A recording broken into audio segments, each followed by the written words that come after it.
Hello my dear students, कैसे हैं आप सब। आई होप सब बहुत खुश होंगे, मस्त होंगे और अपनी लाइफ में सक्सेस को अचीव कर रहे होंगे, अपने जो टारगेट्स हैं उनकी तरफ बढ़ रहे होंगे। तो मेरी विशेष है आप लोगों के साथ कि आप खूब ग्रोथ कीजिए, खूब बढ़िए और अपने लाइफ में कुछ ना कुछ अचीव कीजिए।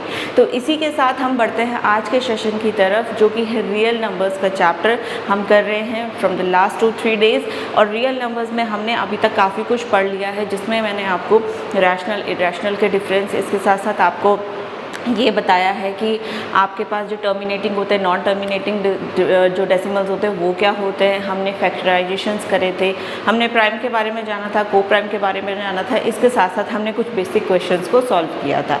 तो मैंने लास्ट टाइम आपको रैशनल और इरेशनल के फॉर्म में एक क्वेश्चन सॉल्व करवाया था, जिसमें हमने प्रूविंग करी थी, प्रूव रूट 2 इज इरेशनल और समथिंग लाइक दैट।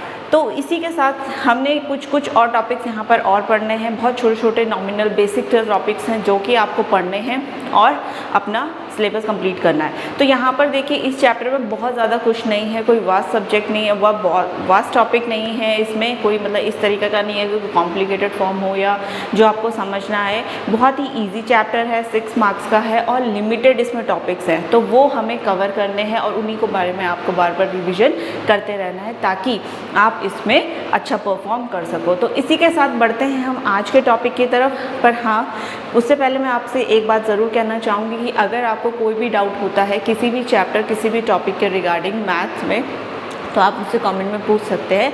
वहाँ से मैं आपको डेफिनेटली रिप्लाई करूँगी, आपके डेफिनेटली प्रॉब्लम को सॉर्ट आउट करूँगी। और प्लीज़ चैनल को लाइक करें, सब्सक्राइब करें और शेयर करें अपने फैमिली से, रिलेटिव से, ताकि हर कोई इसकी हेल्प ले सके। तो इसी के साथ बढ़ते हैं हम आज के टॉपिक की तरफ। तो जैसे कि बोर्ड में क्वेश्चन लिखा हुआ है कि हमें प्रूव करना है 3 + 2√5 एक इर्रेशनल टर्म है। रैशनल और इरेशनल में आपको डिफरेंस पता ही है। इरेशनल वो होते हैं जो आप सॉल्व भी करेंगे तो भी क्या होगा, पॉइंट के बाद वो नंबर आपके रिपीटेड होते रहते हैं। तो जैसे √2 हो गया, √3 हो गया, इसके अलावा आपके पास बहुत सारे ऐसे नंबर्स हैं जो रिपीट होते रहते हैं। तो हमें यहाँ पर प्रूव ये करना है 3 + 2√5 भी इरेशनल है। देखिए, इरेशनल में जब भी कुछ चीज़ मल्टीप्लाई हो जाए या डिवाइड हो जाए तो वो इरेशनल ही बन जाती है।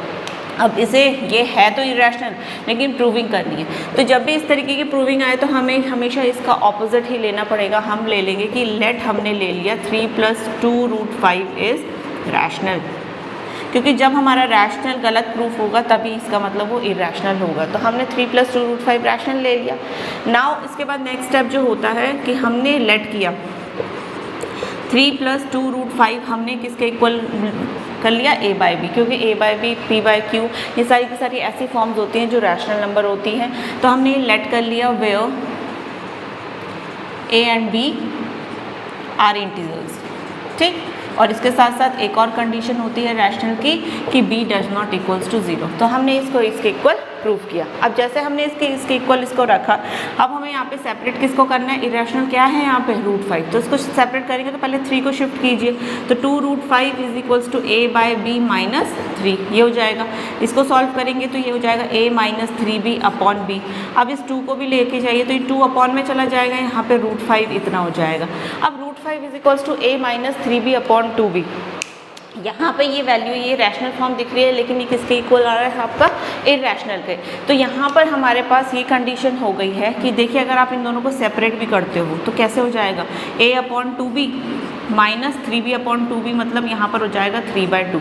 तो यहाँ पर कहने का मतलब ये है कि अभी भी जो ये फॉर्म है, जब आप इसको ब्रेक भी कर रहे हैं तभी भी वो क्या हो रहा है, इरेशनल आ रहा है। Therefore our assumption was wrong, मतलब हमने जो अज्यूम करा था कि वो क्या है, रैशनल नंबर है, वो क्या हो गया, गलत प्रूव हो गया। मीन्स आपके पास 3 + √2√5 रैशनल नहीं है, ये क्या है, it is a irrational number. तो देखिए कितना सिंपल होता है। इस तरीके के क्वेश्चन आपको लेने हैं, लेने के बाद जो दिया है उसका ऑपोजिट आपको लेना है कि हम प्रूव ये कर रहे हैं, और वो चीज़ आपकी डेफिनेटली रॉन्ग ही निकल कर आती है। क्योंकि जब भी कोई टर्म रूट में है, स्पेशली ऐसे नंबर जैसे प्राइम नंबर्स जो स्पेशली रूट में आ जाते हैं, तो उनकी जो है सॉल्यूशन पॉसिबल नहीं हो पाता, तो इसलिए वो इरेशनल की कैटेगरी में आते हैं। तो जस्ट आप एक क्वेश्चन के अगर स्टेप याद कर लेते हैं तो वही सारे क्वेश्चन में क्या होते हैं, इम्प्लीमेंट होते हैं।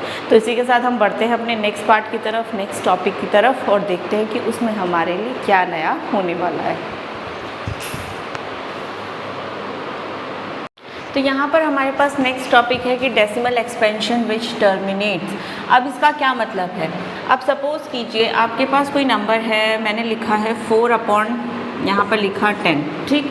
तो आपको पता है इसका आंसर 0.4 आ जाएगा। इसका मतलब यहाँ पर क्या है कि ये टर्मिनेट मतलब पूरी तरह क्या होता है, डिवाइड हो जाएगा। लेकिन जब यहाँ पर अभी तो ये बहुत छोटा नंबर है, हमारे लिए पता करना इजी है। लेकिन अगर आपके पास बिगर नंबर्स आ गए, मीन्स करो 4 अपॉन 31250 इस तरीके से आ गया, अब आपको पता लगाना है कि ये टर्मिनेट हो पाएगा नहीं हो पाएगा। तो उसके लिए एक मैथड होता है हमारे पास। मैथड क्या है कि देखिए ये जो नंबर हैं ये क्या है, P/Q की फॉर्मेट में है, रैशनल नंबर है। अब जो भी नंबर अपॉन में है इसको आपको क्या करना है, आपको इसको कन्वर्ट करना है 2 और 5 के फैक्टर्स में।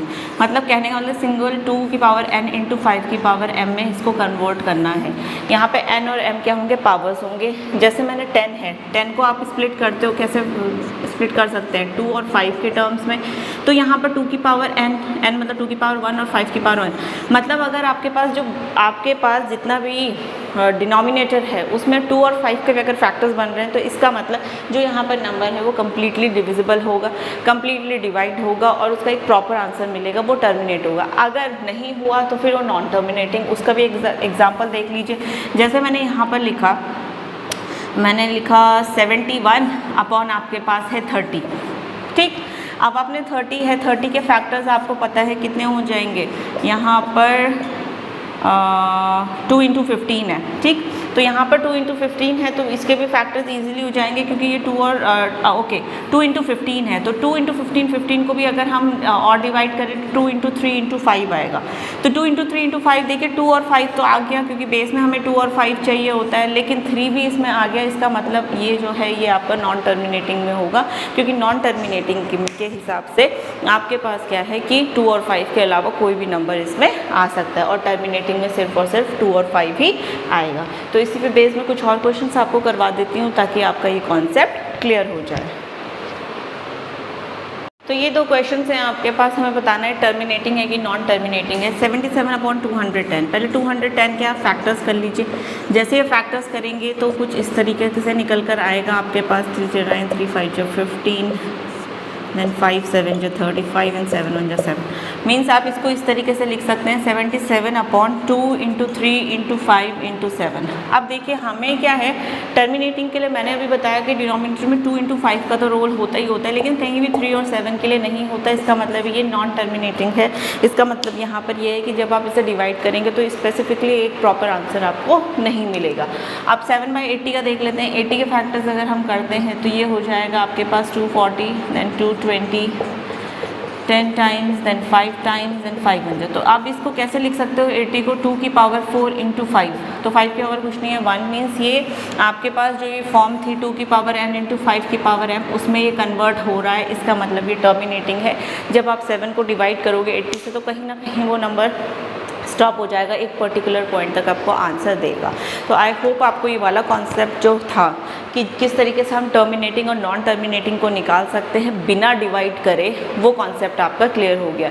या तो आप इस मेथड से कीजिए या तो आप डिवीजन मेथड से करेंगे। डिवीजन मेथड से करेंगे तो वो आपका टाइम बहुत ज़्यादा कंज्यूम करेगा, और कई बार क्वेश्चन में स्पेसिफिकली लिख कर आता है कि आपको डिवीजन नहीं करना है, वैसे ही बताना है, तो फिर आपको यही मेथड इसमें अप्लाई करना पड़ेगा।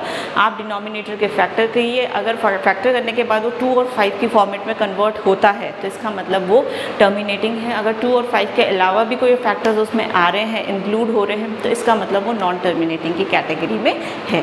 तो इसके साथ साथ मैं आपको आगे एक और छोटा सा टॉपिक कवर करवा देती हूँ और उसके बाद हम इस चैप्टर को कर देंगे एंड। तो चलिए सीखते हैं लॉन्ग डिवीजन मेथड कि लॉन्ग डिवीजन मेथड के थ्रू हम किस तरीके से अपना आंसर्स निकाल सकते हैं। तो सपोज़ कीजिए आपके पास ये है 5/20, तो आप किस तरीके से करेंगे, 5 को आपको इनर साइड रखना है, 20 को आपको आउटसाइड रखना है। अब पता है आपको कि 5 20 से डिवाइड नहीं होता, तो आप डेसिमल लगाइए। जैसे डेसिमल लगाएंगे यहाँ पर एक 0 और इंक्लूड हो जाएगा। 21 जा 20, 22 जो 40, 23 जा करेंगे तो 60 हो जाएगा, इसलिए बड़ा है, इसलिए हम 40 पे ही आ जाएंगे। अब यहाँ पर आ गया 10 रिमाइंडर। अब रिमाइंडर है तो क्या करता है, यही डेसिमल आपको क्या करता है, एक 0 और दे देता है, तो एक 0 देता है। अब हमें पता है कि ये जो आंसर है इससे पूरा कम्प्लीटली तो आप 5/20 को कैसे लिख सकते हो, 0.25 लिख सकते हो, और ये एक टर्मिनेटिंग फॉर्म है। इसके अलावा हम और भी क्वेश्चन कर लेते हैं एक आध, ताकि आपका ये लॉन्ग डिवीजन का जो मेथड है वो भी आपको क्लियर हो।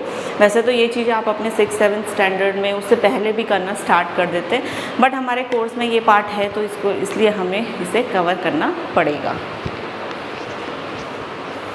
अब आपके पास है 10/7, हमें 10/7 तो आप वैसे भी देख के बता सकते हैं कि देखिए 7 के फैक्टर 7 × 1 बनेंगे, तो इसका मतलब ये क्या है, नॉन टर्मिनेटिंग है। इसका आंसर क्या होगा, रिपीटेड होगा। अब इसको डिवीजन मेथड से अगर हम करके देखें तो यहाँ रखेंगे आप किसको, 10 को डिविडेंट, और ये आपका डिवीजन। 7 × 1 = 7 होता है, 10 - 7 3, डेसिमल लगाया आपने 0। 7 4 जो आपके पास अगेन कितना होता है 28, आपके पास 2 रिमाइंडर बचा, डेसिमल है 0। 7 2 होता है आपके पास 14, 20 - 14 होगा 6, अगेन आप इसमें पॉइंट लगाएंगे 0। तो फिर इसके बाद 60 है, 7 7 = 49 होता है, 7 8 = 56 होता है, हमने 56 लगाया यहाँ पे, 10 - 6 40 आया, पॉइंट लगाएंगे 0। 7 5 जो आपके पास हो जाएगा 35, 10 - 5 यहाँ पे आपके पास कितना बचा 5, और हमारे पास 50 है, पॉइंट लगाएंगे 0। फिर आपके पास 7 7 जो हो जाएगा 49, 1 डेसिमल पॉइंट लगाएंगे, फिर आपके पास कितना बचा 0। 7 1 = 7, आपके पास 3। तो आप यहाँ पे देखिए कि इसके बाद यही जो सीरीज़ है यही हमारे पास क्या है, रिपीट होने लगी है। तो जब इस तरीके की फॉर्मेट कोई आए आपके पास वापस से वही नंबर जैसे इस तरीके से रिपीट होगा, तो इसको हम बोलते हैं आपका नॉन टर्मिनेटिंग। नॉन टर्मिनेटिंग इसलिए क्योंकि ये चीज़ आपकी बार बार रिपीट होती रहती है, इनका कोई एक एंड पॉइंट नहीं होता। आई होप आपको जितने भी मैंने टॉपिक्स करवाए हैं वो सारे के सारे कवर हो गए होंगे, उनके जो कॉन्सेप्ट है वो कवर हो गया होगा। तो आप इसी को रिवाइज़ करिए, अपने आपके पास 2 दिन है, वीकेंड है, सैटरडे संडे, उसको रिवाइज़ कीजिए। कोई भी डाउट होता है तो आप मुझसे पूछिए, और इन क्वेश्चंस को बार बार करने की कोशिश कीजिए, क्योंकि जितना ये चैप्टर सिंपल है उसके क्वेश्चंस थोड़े से उतने ही कॉम्प्लिकेटेड फॉर्म में आपको एग्ज़ाम में देखने को मिलते हैं। मतलब उसके लैंग्वेज, उसका फॉर्म बदल दिया जाता है, लेकिन होता मैथड सिंपल ही है, तो उसके लिए आपको रेडी रहना पड़ेगा। तो इसी के साथ करते हैं हम सेशन का यहीं पर एंड। मिलती हूँ आपसे मंडे को एक नए टॉपिक के साथ, एक नए चैप्टर के साथ। तब तक चैनल को प्लीज़ लाइक करें, सब्सक्राइब करें और ढेर सारा प्यार दें, और अपनी लाइफ में खूब ग्रोथ करें। Thank you everyone, thank you students, bye.